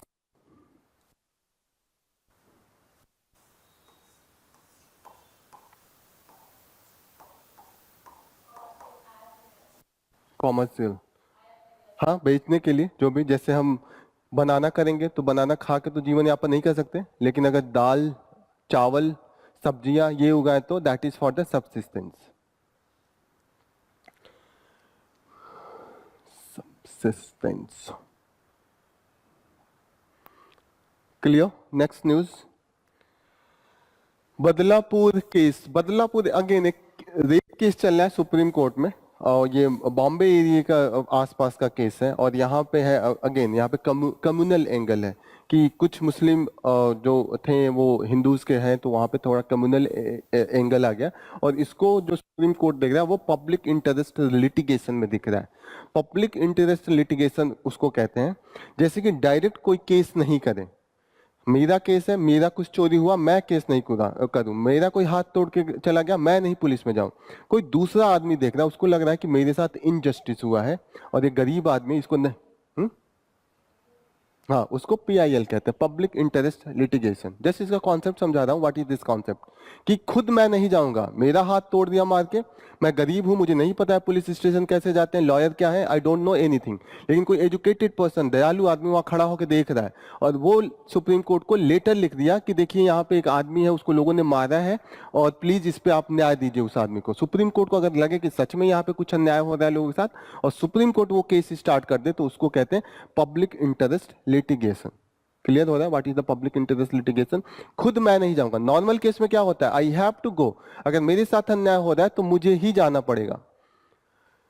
यहां पे रेप का केस चल रहा है, वहां पे हो रहा है कि जो रिस्पॉन्सिबिलिटी है, जैसे डॉक्टर्स ने भी इस केस में जो रेप विक्टिम थी उसको मना कर दिया ऑब्जर्वेशन से, उन्होंने कहा कि जाओ पुलिस केस है, पहले पुलिस को लेके आइए। यहाँ पे सुप्रीम कोर्ट ने साफ साफ बोला है कि डॉक्टर्स को भी सेंसिटाइज कराने की जरूरत है कि अगर कोई ऐसे केस हो जाते हैं, कुछ भी केस हो, पहले आप उनका दवा कीजिए, जो हेल्प होता है पहले वो दीजिए, बाद में हम पुलिस केस में उसको एफआईआर जो भी है वो बाद में हम उसको रजिस्टर करेंगे। क्लियर हो रहा है? दूसरा सुप्रीम कोर्ट ने इसमें कहा है कि इसको जो चाहिए कि वो बच्चों को बचपन से ही सिखाना स्टार्ट करें, from the very young age, that how they should treat the womens and the girls. Clear हो रहा है ये? अभी हम लोग डिस्कस कर रहे हैं ना यहाँ पे सुप्रीम को हाँ, सुप्रीम कोर्ट यही बोल रहा है कि ऐसे लॉ बदल के क्या करेंगे। लॉ, आप वही तो कह रहा हूँ, अफगानिस्तान से ज्यादा कठोर लॉ हो ही नहीं सकता है। थोड़ा भी केस रखते हैं वो जमीन में हिला देंगे आधा और मार मार के मार डालते हैं। यहाँ पे सऊदी अरेबिया में भी यही है, लेकिन वहां पे वुमेन्स का और ज्यादा एक्सप्लॉयटेशन है। क्यों? क्योंकि राइट बेस नहीं देते हैं ना। नॉर्डिक कंट्रीज, फिनलैंड, स्वीडन, वहां पे कोई नहीं डेथ का केस है। वहां पे अधिक से अधिक 10 साल का सजा देते हैं, वो भी जेल उनका काफी एकदम जो होता है ना, एक लिविंग स्टैंडर्ड होता है, बढ़िया उनका बेड होगा, खाने का होगा। लेकिन वहां पे एजुकेशन सिस्टम इतना अच्छा है कि वहां पे ये सब केसेज होते ही नहीं है। वहां पे जो पनिशमेंट है वो कम है, तो बहुत ज्यादा होना चाहिए था ना, वहां पे नेग्लिजिबल है। आप अभी जब रिपोर्ट पढ़ेंगे human development index and different index related to the different area, education और the crime activity, Netherland, Finland, they are always on the top 5 में इनका रैंक फिक्स होता है, क्योंकि अपना एजुकेशन सिस्टम ओवरऑल उन्होंने जो मोरालिटी है, जो एथिक्स है, वो उस लेवल पे ले गए हैं। That is the main thing. समझ में आ रहा है ये? बदलापुर केस, एक बार इसको नोट डाउन कीजिएगा, और कभी भी क्रिमिनलिटी से आए तो उन्होंने डॉक्टर्स के खिलाफ गाइडलाइन दिया है और एजुकेशन से रिलेटेड गाइडलाइन दिया है। कभी भी लिखना हो तो you can use that the guideline under the Badlapur case. Mainly जब आप मेंस, यस, डॉक्टर्स का जो रिस्पॉन्सिबिलिटी है कि अगर पॉक्सो से रिलेटेड कोई भी केस है तो वहां पे ये नहीं बोल सकता है डॉक्टर कि पहले आप पुलिस को लेके आइए, ये पुलिस केस है, हम आपका दवा नहीं करेंगे। आपको पहले वही ना, जैसे एक्सीडेंट होता है तो लोग नहीं हेल्प करते हैं, तो चले जाते हैं कि कुछ हो गया मेरा नाम आएगा। लेकिन अभी उसमें भी चेंज किया गया है, एक्सीडेंट होता है जो लोग लेके जाते हैं उन पे केस नहीं हो सकता है। That is the main thing. Again यहाँ पे भी है, रेप का केस है, डॉक्टर्स को पहले दवा करना है, डॉक्टर्स को ये नहीं, अपना रिस्पॉन्सिबिलिटी छोड़ना नहीं है। खासकर पॉक्सो में अगर चाइल्ड के खिलाफ हो रहा है तो दैट इज कंपल्सरी, वहां पे डॉक्टर्स को सजा भी हो सकती है अगर वो वहां पे दवा नहीं करते हैं या कोई भी असिस्टेंट हेल्प देने से मना करते हैं। नेक्स्ट इंपॉर्टेंट न्यूज, ये थोड़ा सा साइंस से रिलेटेड है कि अंदर आप देखेंगे जमीन में कहीं कहीं हम जब माइनिंग करते हैं तो क्वार्ट्ज के ऊपर थोड़ा थोड़ा सोने का परत जमा होता है। That is mainly associated with the electricity property जो होता है क्वार्ट्ज का, उसके कारण होता है कि जो लिक्विड एरिया होता है वहां से पिघल के गोल्ड आता है, और जो क्वार्ट्ज का इलेक्ट्रिसिटी जो उनका इलेक्ट्रिक फील्ड के कारण जो ओरिएंटेशन होता है वो थोड़ा सा चेंज होता है, और उसी के कारण वो दोनों आपस में मिक्स होते हैं, और क्वार्ट्ज के ऊपर का जो परत होता है उस पर गोल्ड का जो एक पतला सा थिन लेयर होता है, that we found. That is the main thing. उतना इसके डिटेल में नहीं जाना है, that is simple thing. Gold ही होता है, गोल्ड ही होता है, लेकिन आपको वो इतना ज्यादा डीप होता है कि वो आपका अगर 2 लाख का गोल्ड निकलेगा तो आपको 20 लाख रुपए खोद के वहां से निकालने में लग जाएगा ओवरऑल माइनिंग में। That is not commercially viable. बहुत कम जगहों पे ये कॉमर्शियल वाइएबल होता है। Next important news is with respect to the literature में जो हमारा वर्क होता है। जैसे मैं होता है ना, एक पेटेंट होता है, जैसे मैंने खोज किया तो पेटेंट होगा, मैं उसको बेच के जो मैन्युफैक्चर करेगा वो मुझे पैसा देगा, लॉयल्टी देगा। ऐसे ही होता है जैसे आप कोई पोएम लिखते हैं या कोई स्टोरी लिखते हैं तो उसका भी कॉपीराइट हो जाता है। ठीक है, कॉपीराइट होता है, वो कॉपीराइट का होता है कि जब तक आप जिंदा रहेंगे तब तक, और आपके मरने के 60 साल बाद तक उसका राइट आपके रिश्तेदार के पास जाता है जिसको आप दिए हो। ये न्यूज है तमिलनाडु से। तमिलनाडु में करुणानिधि जो अभी स्टालिन है, डीएमके का गवर्नमेंट चल रहा है, स्टालिन है वहाँ के चीफ मिनिस्टर, उनके पिता करुणानिधि थे, तो बहुत अच्छे राइटर भी थे, पोएम वोएम लिखते थे। तो वहाँ के देखिएगा कि मैक्सिमम लीडर काफी एजुकेटेड बैकग्राउंड से भी रहे हैं। अन्ना दुराई भी थे, वो भी काफी अच्छे राइटर थे, तो उनको जयललिता ने उनके उसको फ्री कर दिया था। होता है ना कि नेशनलाइजेशन ऑफ द कॉपीराइट, इसका मतलब होता है कि मैंने लिखा है और मैं नेशनलाइज कर लूं। जैसे होता है कि मैं अगर पोएम लिखता हूं तो आप नहीं यूज कर सकते हैं, कि आप उसको बुक छपवा के नहीं कह सकते हैं कि पैसा हमें चाहिए, या आप उसको ट्रांसलेट करके उसका यूज नहीं कर सकते हैं जब तक कॉपीराइट मेरा है। लेकिन जब नेशनलाइज हो जाता है, मैं लिखा हूं लेकिन कोई भी यूज कर सकता है, कोई भी उसको ट्रांसलेट करे, जैसे मन करे वैसे यूज करे। नॉर्मली अगर मैं कोई भी किसी का अगर लिटरेचर का वर्क यूज करता हूं तो मुझे परमिशन लेना पड़ता है, यू हैव टू पे फर्स्ट। लेकिन नेशनलाइजेशन के बाद यहाँ पे पेमेंट नहीं होता है। तो करुणानिधि का जो वर्क है वहाँ की गवर्नमेंट ने इसको नेशनलाइज कर दिया है। ओके, तो नेशनलाइजेशन, वैसे भी नेशनलाइजेशन आप लोगों ने पढ़ा होगा, बैंक का नेशनलाइजेशन हुआ था, राष्ट्रीयकरण मतलब गवर्नमेंट पब्लिक डोमेन में उसको ला देते हैं, ठीक है। प्राइवेटाइजेशन का मतलब पहले नेशनल था, उसको अब प्राइवेट प्लेयर अपना खुद का खरीद सकता है। तो यहाँ पे nationalisation of the this copyright, ठीक है। समझ में आ रहा है ना क्या इसका ड्यूरेशन है, जब तक मैं जिंदा रहूंगा, एंड 50 to 60 ईयर का ये ड्यूरेशन होता है, ठीक है। यहाँ पे ये गवर्नमेंट अगर देती है तो जिस आदमी का नेशनलाइज किया उसको कोई भी कैसे भी यूज कर सकता है, लेकिन ये है कि वहां पे कंपनसेशन देना पड़ता है। अगर मेरे किसी पूर्वज ने लिखा है तो मुझे चाहिए होगा ना। जैसे अन्ना दुरै का किया था, तो अन्ना दुरै के वाइफ को उन्होंने 75 लाख दिया था, ठीक है। तो अभी तक तमिलनाडु में टोटल जो नेशनलाइज किया 179 लिटरेरी वर्क को किया है, और इसके लिए इन्होंने कहा कि अभी तक 15 करोड़ रुपए वो दे चुके हैं। तमिलनाडु में ये ज्यादा चलन है आजकल। Okay, clear? What is the copyright, ये समझ में आ रहा है ना। जैसे हम डिस्कवरी किसी चीज का करते हैं, अगर कॉपीराइट में अपना बुद्धि लगा के कुछ नया क्रिएट करते हैं तो उसको हम कॉपीराइट में लाते हैं। They are all the part of the patent. Patent law है हमारे वहां, वो डील करता है। Next important news that we are going to cover is the did corporate tax cut increase wages. यहां पे ये बोल रहे हैं कि कॉर्पोरेट टैक्स, यहां पे पूछा जा रहा है कि कॉर्पोरेट टैक्स को अगर हम घटा दें तो वेज, जो हमारा तनख्वाह सैलरी है, वो इंक्रीज होता है। कॉर्पोरेट टैक्स क्या होता है? हर कंपनी का जो प्रॉफिट होता है उस पर जो टैक्स लगाया जाता है, that is the corporate tax. इसको ये इंडस्ट्री एंड कंपनी पे लगता है। हमने अभी देखा है कि यूएस एंड इंडिया दोनों ने अपना कॉर्पोरेट टैक्स घटाया है। कॉर्पोरेट टैक्स घटाने का दो पहलू होता है। वन एस्पेक्ट इज दैट कि ये कट करने से गवर्नमेंट जस्टिफाई करती है कि मैंने कॉर्पोरेट टैक्स कम कर दिया। जस्ट इसको सिंप्लीफाई करता हूं। मानिए कॉर्पोरेट टैक्स पहले आपका कंपनी अगर या मानता हूं 100 करोड़ आपके कंपनी का टोटल अर्निंग है, ठीक है। 100 करोड़ में अगर हम 10% लगाते हैं अगर कॉर्पोरेट टैक्स, तो कितना हुआ? 10%, 10 करोड़ हो गया। मानिए पहले कॉर्पोरेट टैक्स 20% था, तो 20 करोड़ देना पड़ता था। अब हमने घटा के इसको 10% कर दिया, तो 10 करोड़ देना पड़ा है। 10 करोड़ तो बच गया ना उस कॉर्पोरेट के पास, फायदा हो गया। अब गवर्नमेंट ये कह रही है कि ये जो 10 करोड़ कॉर्पोरेट के पास बच रहा है वो क्या करेगा, वापस कंपनी में लगा देगा। पहले कंपनी में वो 80 करोड़ लगाता था क्योंकि 20 करोड़ तो देना पड़ता था। अब उसको 10 करोड़ देना पड़ रहा है। अब 90 करोड़ बचा, तो वो 90 करोड़ 10 करोड़ ज्यादा लगाएगा। पहले 80 लगाता था, अब 90 करोड़ लगाएगा। अब 90 करोड़ लगाएगा तो 90 करोड़ में कुछ मशीन खरीदेगा, कुछ लोगों को हायर करेगा काम करने के लिए, ताकि पहले अगर वो 1000 प्रोड्यूस करता था तो अब 1200 प्रोड्यूस करे, 200 ज्यादा प्रोड्यूस करे, यही उसका एम होगा। तो ऐसे में जॉब बढ़ेगा, एम्प्लॉयमेंट बढ़ जाएगा, यही होगा ना। एम्प्लॉयमेंट भी बढ़ेगा और ऊपर से सैलरी भी बढ़ा देंगे। अब उनका बच रहा है तो वो सोचेंगे जिनको हम 20,000 दे रहे हैं अब उनको 25,000 सैलरी देंगे। दो चीजें हो सकती हैं, गवर्नमेंट यही कह के ये कम करती है। निगेटिव इंपैक्ट ये है कि अब गवर्नमेंट ने क्या किया, 20 से 10% किया, 10 करोड़ कम आ रहा है।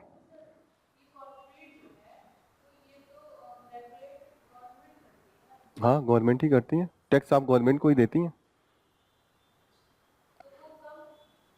सरकारी है बजट। वही तो मैं कह रहा हूँ, क्या कम करने का, जिस सरकार है सर। हाँ, उनको सरकार को लगता है मैंने कम कर दिया तो अब एम्प्लॉयमेंट बढ़ेगा, तो कहीं ना कहीं सरकार का फायदा हो रहा है ना। सरकार यही कह के आपसे वोट मांगते हैं ना कि हम, हमारा शासन आएगा, हम आपका एम्प्लॉयमेंट बढ़ा देंगे, सबको जॉब मिलेगा, यही होता है ना। तो सरकार का कहीं ना कहीं फायदा ही हो रहा है। लेकिन दूसरा कंडीशन ये है कि सरकार है, सरकार के अंडर में डिफरेंट लोग काम करते हैं। जैसे स्कूल चलवाती है, हॉस्पिटल चलवाती है, रोड बनवाती है, रेलवे बनवाती है, तो उनको भी पैसा लगता है। पैसे लगेंगे, वो पैसे कहाँ से आते हैं? टैक्स से आते हैं। अब आपने टैक्स कम कर दिया, जब आपने टैक्स कम कर दिया, लेकिन आपको जॉब तो उन्हीं को देना है, सैलरी देना है, या तो आप अपना जॉब कट कीजिए। दूसरा तरीका यह है कि आप इनका टैक्स कम कर दिए, एक तो कंपनी से टैक्स लेती है गवर्नमेंट, और एक हम लोगों से भी टैक्स लेती है। जैसे जीएसटी हम लोग देते हैं ना, नमक तेल पानी जो भी खरीदते हैं उस पर हम जीएसटी देते हैं। हर आदमी जो मिडिल क्लास है, 2.5 लाख 5 लाख से ज्यादा सैलरी होता है तो उनको 10%, 20%, 30% ऐसे करके उनको भी टैक्स देना पड़ता है, होता है। तो अगर आप कंपनी का टैक्स घटा दिया तो पैसा तो चाहिए होगा ना आपको हॉस्पिटल स्कूल चलाने के लिए, तो वो टैक्स कहां से लाएंगे? जीएसटी बढ़ा देंगे, और जो इनकम टैक्स है आम जनता का उसको बढ़ाएंगे। जो तो कहीं ना कहीं आप इधर से करें या इधर से करें, कहीं ना कहीं यू आर गोइंग टू, मतलब कहीं ना कहीं निगेटिव सेंटीमेंट को आप क्रिएट करने ही जा रहे हैं। तो यहाँ पे अभी जो स्टडी आ रही है, कह रहे हैं कि जो गवर्नमेंट ने तो बोला था कि ये कह के कि हम टैक्स कम करके एम्प्लॉयमेंट बढ़ा देंगे, लेकिन रियलिटी ये है कि एम्प्लॉयमेंट ओवरऑल घटा है। गवर्नमेंट ने भले अभी का डेटा आया उसमें ये दिखा है कि हमने एम्प्लॉयमेंट बढ़ाया है, गवर्नमेंट का जो डेटा है उन्होंने बढ़ाया है, लेकिन एज पर दिस डेटा जब उसको डीप डाउन रिसर्च किया गया है तो जो इन्होंने बढ़ा के दिखाया है वो उन लोगों को इंक्लूड कर दिया है जो अपने ही खेत में बिना पैसे का काम कर रहे हैं, जो लोग अपने घर में कुछ डोमेस्टिक वर्क कर रहे हैं विदाउट पेड, अनपेड वर्क की संख्या ज्यादा बढ़ा के इन्होंने ओवरऑल बढ़ा दिया है। Okay, insecure work, increase employment has come into the form of insecure work. ठीक है, तो यहां पे ये कह रहे हैं कि overall you have increase the number of the employment, ये शो करने के लिए उसके लिए आपने काउंटिंग जो चीजें नहीं करनी चाहिए उसको काउंट किया है। ठीक है, अब अगर कोई आदमी सब्जी बेच रहा है और मुश्किल से एक दिन में 300 रुपए कमा रहा है तो उसको एम्प्लॉयमेंट नहीं काउंट कर सकते हैं ना। काउंट एम्प्लॉयमेंट का मतलब प्रॉपर रूप से सैलरीड जॉब हो, that is the main thing. तो यहाँ पे यही डिबेट हो रहा है कि आपने ये नहीं बढ़ाया, और इन्होंने यहाँ पे ग्राफ दिया, इन्होंने ग्राफ में ये दिया कि कॉर्पोरेट टैक्स कंटिन्यूअसली कम किया है, लेकिन जो पर्सनल इनकम टैक्स का ग्राफ है वो बढ़ रहा है, बढ़ा है 28%, अब 32% के पास जा रहा है। कॉर्पोरेट टैक्स जो 28 यहाँ पे 30% था, घट के इन्होंने 24% के आसपास ला दिया है, लाया है। तो ओवरऑल यहाँ पे एनालिसिस यही कह रहे हैं कि इन दोनों गवर्नमेंट का जो क्लेम है कॉर्पोरेट टैक्स, जैसे यूएस ने कॉर्पोरेट टैक्स घटा के 35 से 21% कर दिया था, इंडिया में घटा के 35 से 22% किया है, 30 से 22% किया है, एंड न्यू कंपनीज को 25 से 15% किया है। इंडिया का कॉर्पोरेट टैक्स है। ठीक है, क्या कॉर्पोरेट टैक्स अभी लग रहा है? 22%। ठीक है, कॉर्पोरेट टैक्स क्लियर हो रहा है। कॉर्पोरेट टैक्स भी डायरेक्ट टैक्स होता है, कॉर्पोरेट को डायरेक्ट देना पड़ता है उनके प्रॉफिट पे, इसलिए ये डायरेक्ट टैक्स होता है। जीएसटी होता है वो इनडायरेक्ट टैक्स होता है, क्योंकि वो हमें डायरेक्ट नहीं देना पड़ता, हम सामान खरीदते हैं उसी के अंदर में वो एडेड होता है। क्लियर?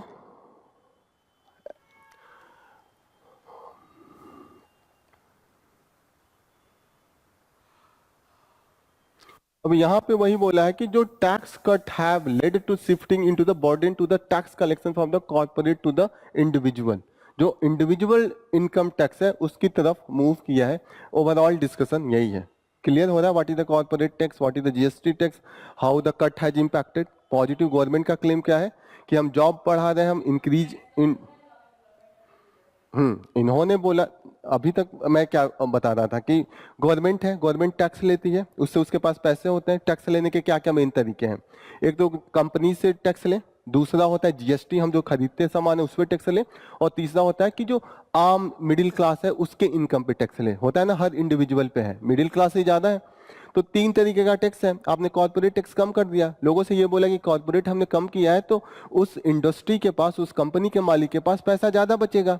अब वो जब ज्यादा बचेगा तो वो कंपनी वापस लगा देगी, जब वापस लगाएगी तो मशीन खरीदेगी, नए लोग को एम्प्लॉय करेगी, यही है ना, और उनके सैलरी इंक्रीज कर देगी, ये हुआ।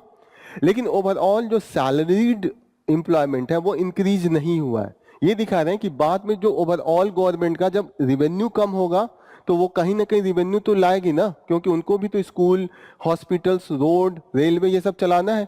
तो वो क्या करते हैं कि इसको घटा दिया कॉर्पोरेट को, लेकिन इंडिविजुअल टैक्स है वहां से वो ज्यादा इकट्ठा करने की कोशिश करते हैं, और जो जीएसटी है उसको वो बढ़ा के ज्यादा लेने की कोशिश करते हैं। और ओवरऑल जो है कंपनीज अपना पैसा बढ़ा के इंक्रीज इनटू द इनइक्वालिटी होता है। जो अमीर है वो ज्यादा अमीर हो गया। अब अंबानी के पास पहले 1000 करोड़ बचता था, आपने 10% बढ़ा दिया तो उसके पास अब 1100 करोड़ बचेगा। एक दिन हम लोग डिस्कस कर रहे थे ना कि जो अमीर है आपने उसका टैक्स तो कम कर दिया, अब उसके पास जो ओवरऑल इंक्रीज है वो ज्यादा हो गया। भले इंप्लॉयमेंट वो लगाए या ना लगाए, अपने ही वर्कर से कह दे यही कंडीशन इंडिया में अभी जो रिपोर्ट आ रहे हैं, रिपोर्ट में ये देखा जा रहा है कंटिन्यूअसली इंडिया में जो अमीर है वो और अमीर हो रहे हैं, जो गरीब है और गरीब हो रहे हैं, जो डिस्टेंस है बीच में वो बढ़ रहा है, जो इनइक्वालिटी इंडिया में इंक्रीज हुई है। Clear? Next news that is the why the Google accused of the being illegal monopoly. Monopoly का मतलब क्या होता है? गूगल का तो आप जानते हैं, this is the search engine. Google is the search engine, ये तो पता है ना। मोनोपोली, मोनोपोली पता होगा आप लोगों को, आधिपत्य, एक तरफा आधिपत्य। मोनोपोली होता है ना कि अकेले मैं ही इस एरिया का डोमिनेंट प्लेयर हूं। मोनोपोली का मतलब ये हुआ कि एक गांव में सिर्फ एक दुकान है, एक दुकान है, वो 20 का बेचे या 25 का बेचे, मजबूरी में आपको खरीदना पड़ेगा, आपको नहीं तो दूसरा ऑप्शन नहीं है। दूसरा ऑप्शन ये हो सकता है कि एक एक विलेज में 10 दुकान है, तो आप इसके पास जाएंगे, उसके पास जाएंगे, उसके पास जाएंगे, मोनोपोली नहीं रहेगा अगर चीजें सिर्फ सिंगल होती है। सर्च या सर्च जो इंजन है गूगल का ही एक अधिकार है। आप कहीं पे भी देखते हैं, आप हमेशा गूगल ही खोलते हैं ना। इसमें से कोई है गूगल को छोड़ के कुछ और पे सर्च करता है? No one. गूगल का ये है कि गूगल इतना स्ट्रांग हो गया है कि गूगल इसको मोनोपोली को बनाए रखना चाहता है और उसका जो कमाई है उसका वो मिसयूज कर रहा है। ऐसे क्यों? क्योंकि जैसे आप कोई भी मोबाइल खरीदते होंगे तो उसमें गूगल पहले से ही सेव्ड होता है। आपको सिर्फ गूगल पे क्लिक कीजिए और आप अपना सर्च कीजिए। गूगल क्या करता है, इसके लिए डील करता है सारी जो मोबाइल कंपनीज हैं कि आप अपना जब मोबाइल बनाएंगे तो उसमें से एक गूगल का ऑप्शन आप पहले से ही देंगे। अब जब इंसान को ऑलरेडी इनबिल्ट उसमें सर्च इंजन बनेगा तो अलग से दूसरा खोल के यूज नहीं करेगा। और भी तो है, मोजिला भी है, और भी है, माइक्रोसॉफ्ट एज भी है। ऐप है या सर्च इंजन है? ऐप अलग होता है, सर्च इंजन अलग है। ऐप तो अलग अलग हो सकता है, लेकिन सर्च, ओके, सर्च इंजन का मतलब कि आप कुछ भी ओवरऑल ग्लोबल लेवल पे कुछ भी पूछना है तो you search from that. App तो सबका अलग अलग, जोमेटो का अलग होता है। अच्छा, ओके, तो नियर अबाउट ओवरऑल वर्ल्ड में 90% जो है डोमिनेंस वो गूगल का है। 90% जो शेयर है मार्केट में सर्च इंजन में, that is from the Google. दिख रहा है यहाँ पे 90%। सिर्फ 10% है जो अलग से हम मोजिला हो सकता है या माइक्रोसॉफ्ट एज होता है, वो सब होता है। हाँ, जो भी है दैट इज द ओनली 10%। तो ऐसे में जो एक कोड पाया कह रहा है कि आप मिसयूज कर रहे हैं। आप एक तो पैसा देते हैं, उनसे डीलिंग करते हैं, जबरदस्ती अपना इनबिल्ट बनवा देते हैं किसी भी मोबाइल में, किसी भी लैपटॉप में, और आप देखते होंगे कहीं ना कहीं आपका डिफॉल्ट सब कुछ वही आता होगा कि गूगल ही है। कुछ भी आप खोलिए गूगल की, मोजिला आ जाना चाहिए, कभी कभी माइक्रोसॉफ्ट एज आ जाना चाहिए, लेकिन नहीं आता है, रेयर केस में ये सब आता है। तो दैट्स वाई यहाँ का कोड ने कहा कि this is the misuse, this is the illegal monopoly. एक होता है कि मोनोपोली लीगल तरीके से बनाना होता है कि आप इतना कॉम्पिटेटिव हैं कि आपके आगे कोई सच में नहीं बना पा रहा है। एक हो रहा है कि आप उसको मैनिपुलेट कर रहे हैं, आप उनसे डील कर रहे हैं मोबाइल कंपनी से। आप देखिएगा आईफोन कोई भी खरीदिए, उसमें गूगल पहले से ही सब कुछ उनका पार्ट होता है। तो ये उनसे डील एंड एग्रीमेंट करते हैं and after that they have to build, और इनके पास इतना पैसा है कि किसी और को ये उभरने नहीं देते हैं। That is the main thing. Google, अच्छा गूगल नहीं होता, पता नहीं, यहाँ पे तो लिखा है एप्पल में भी इनका है डील, कहीं ना कहीं था, मैं कहीं ना they have mentioned, यहाँ पे है such as Apple, Samsung and, कहीं पे भी आप लाइए मोबाइल में दे आर गूगल का है इनबिल्ट। एक बार मैं भी देखता हूँ, यहाँ पे मुझे भी पहले लगता था नहीं होता है, यहाँ पे इस आर्टिकल में डिस्कशन था तो यहाँ पे साफ साफ इन्होंने मेंशन किया कि एप्पल एंड सैमसंग ईटीसी सब में है, कहीं ना कहीं इनबिल्ट है। एक बार मैं भी देख लेता हूँ। हाँ हाँ, उनका तो अलग ही केस है कि उनका एकदम सब कुछ अलग से आप कीजिए, लेकिन गूगल शायद उनका कॉन्ट्रैक्ट है, या तो इंडिया में नहीं होगा, यूएस में होगा, लेकिन अगर इन्होंने दिया है तो द हिंदू में रेयर केस होता है कि ये गलत डेटा देते हैं, ये बहुत रिसर्च करके देते हैं। एक बार देखता हूँ, कभी कभी द हिंदू में रेयर केस में कुछ गलत होता है, मैं एक बार सर्च करूंगा, ठीक है। मुझे भी पहले लगा था क्योंकि कई लोग कहते थे कि अलग से आपको करना पड़ेगा, तो यहाँ पे था तो मैं सर्च नहीं किया। One time I will B searching, ठीक है ना। दिस इज ऑल अबाउट, तो यस, समझ में आ गया ओवरऑल क्या है गूगल में, एप्पल में है या नहीं है। हमें समझना ये है कि गूगल का मोनोपोली है, that is the main thing. ये न्यूज यही बताना चाहता है कि अभी जो केस आया यूएस में, उन्होंने ये बोला है कि इनके खिलाफ बोला है कि गूगल कहीं ना कहीं पैसे देके अपने पैसे का जो उनका रिवेन्यू उसका मिसयूज करके डोमिनेट कर रहा है और किसी और को कंपटीशन नहीं करने देता है। इससे मार्केट में क्या होता है, जब मोनोपोली होती है तो आम जनता का घाटा लगता है। हमारे पास ऑप्शन नहीं होता है ना, सिर्फ एक ही तरीके का अगर कपड़े आने लगे और हमारे शौक अलग अलग हैं तो हम कैसे अपने शौक पूरा करेंगे। होता है ना, एक ही चीजें आप नहीं डोमिनेट कर सकते, किसी और को भी उभरने का मौका मिलना चाहिए। That is the main thing. Okay, next thing is the, ये थ्योरेटिकल है पॉलिटिकल साइंस का, यहाँ पे कि the harm principal.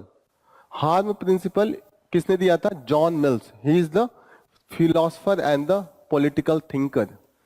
John mills ने लिबर्टी का दिया था। लिबर्टी के ये बहुत बड़े पक्षधर थे। लिबर्टी का मतलब होता है freedom, freedom of speech, freedom of your do business, freedom of anything, that is the liberty. अभी हम लोग पॉलिटिकल साइंस में भी इसको पढ़ेंगे बहुत डिटेल में। ओके, तो जॉन मिल्स ने ये बोला है कि जब तक फ्रीडम इस एक्सटेंट तक होना चाहिए कि जब तक किसी का घाटा नहीं लगे।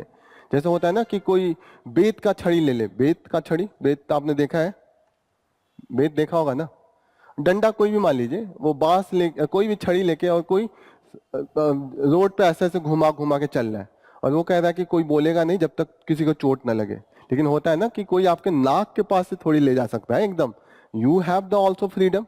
तो ये कह रहे हैं कि उसको फ्रीडम देना चाहिए। वो भले आपके नाक के पास से टच करा के ले जा रहा है, लेकिन जब तक आपको टच ना करे, चोट ना लगे, तब तक आप नहीं बोलेंगे। जैसे होता है ना कि हम बोलने के पहले कहते हैं ना कि आप रॉन्ग साइड में मत चलिएगा, वो कह रहा है कि रॉन्ग साइड में आप चलने दीजिए, उसको फ्रीडम दीजिए कि वो रॉन्ग साइड में चले। जब लड़ा देगा तब आप उसको सजा दीजिएगा। होता है ना कि this he talks about the absolute liberty. Absolute liberty का मतलब आप उसको, मतलब वो गलत कर रहा है तब तक आप परसीव न कीजिए जब तक कि वो किसी दूसरे का हार्म ना करे। होता है ना कि वो जाके, जैसे है वो छत से कूद रहा है, तो होता है सुसाइड कर रहा है तो हम सजा दे देते हैं, लेकिन वो कह रहा है कूदने दीजिए, वो तो अपना हार्म कर रहा है, सोसाइटी का थोड़ा है। जब वो कूद के किसी और को चोट लगेगा तब बोलेगा। नॉर्मल हम लोग लॉ यही फॉलो करते हैं ना कि सुसाइड नहीं होना चाहिए।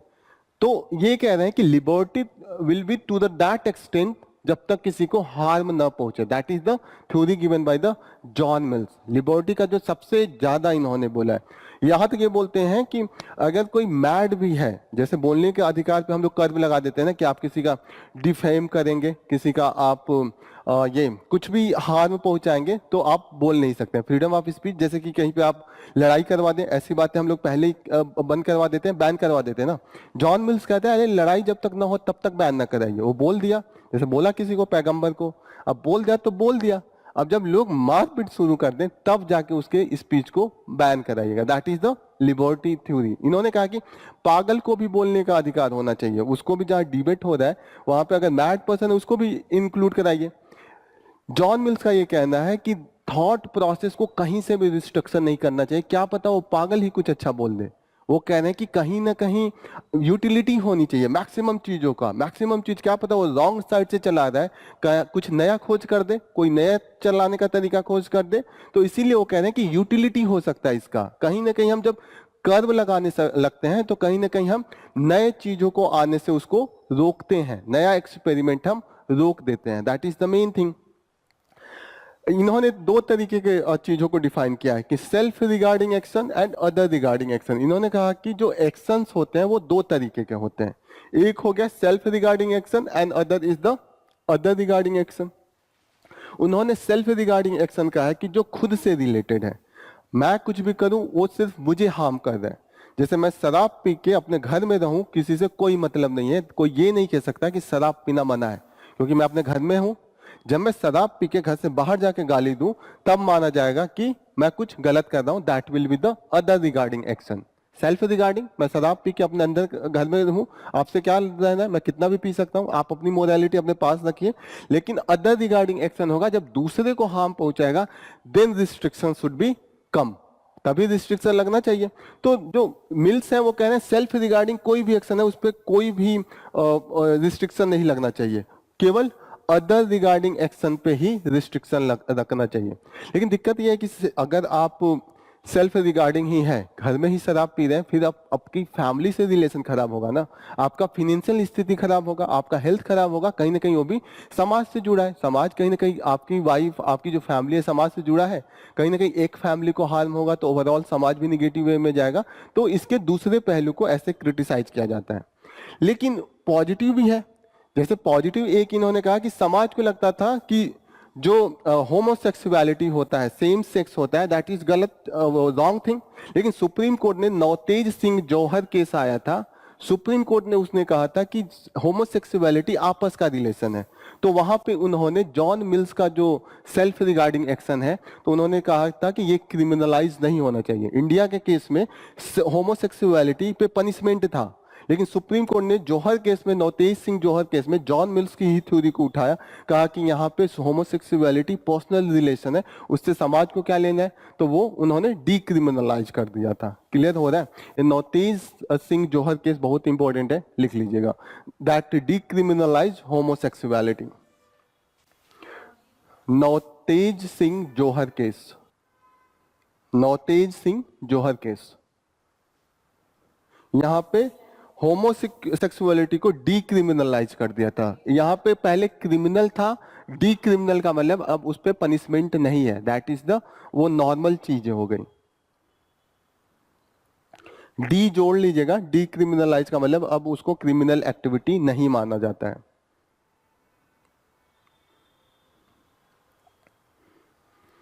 मिल्स का ये स्टेटमेंट लिख लीजिएगा कि liberty can be restricted only when our actions cause harm. ये बहुत फेमस स्टेटमेंट है जॉन मिल्स का, that is the most famous statement कि liberty can be restricted only when our action cause harm. और उन्होंने self regarding action and other regarding, Navtej Singh Johar case homosexuality was decriminal. आप वो statement इसमें John Mills का नहीं भी करेंगे, यूनिकली ये लिखिए एक सेपरेट लाइन में कि नवतेज, हाँ, उन्होंने लिबर्टी का ये जॉन मिल्स का लिबर्टी का थ्योरी का उसमें मेंशन किया था। जब डिस्कशन हो रहा था तो डिस्कशन में जॉन मिल्स की थ्योरी आई थी।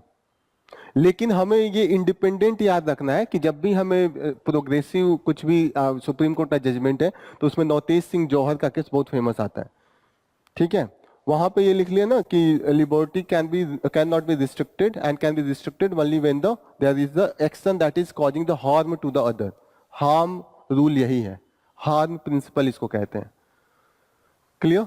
ये लिख लिया, self regarding action and the other regarding action. Liberties can be restricted only when our action cause harm. वो लिख लिया, self regarding action and the other regarding action. Clear? This is all about from the today's news channel. एक चीज और लिख लीजिए, इन्होंने utilitarian का एक प्रिंसिपल दिया था। जॉन मिल्स ने यूटिलिटेरियनिज्म, इसका मतलब होता है कि किसी भी चीज का ज्यादा से ज्यादा यूटिलिटी होना चाहिए, ज्यादा से ज्यादा लोगों को हैप्पीनेस होनी चाहिए, उसको कहते हैं यूटिलिटेरियनिज्म प्रिंसिपल। यूटिलिटी के हिसाब से चीजों को जज होना चाहिए कि कितने लोगों को, मतलब क्या चीजें कितनी अच्छी है, कितने लोग उसको यूटिलिटी करते हैं, इससे डिसाइड करते हैं। इन्होंने उसी कड़ी में एक ये थ्योरी दिया था कि maximisation of happiness. Done? So this is all about from the today's news. Here we will conclude our session. Thank you for joining the session. Again, we will be starting the political science classes after 10 minutes.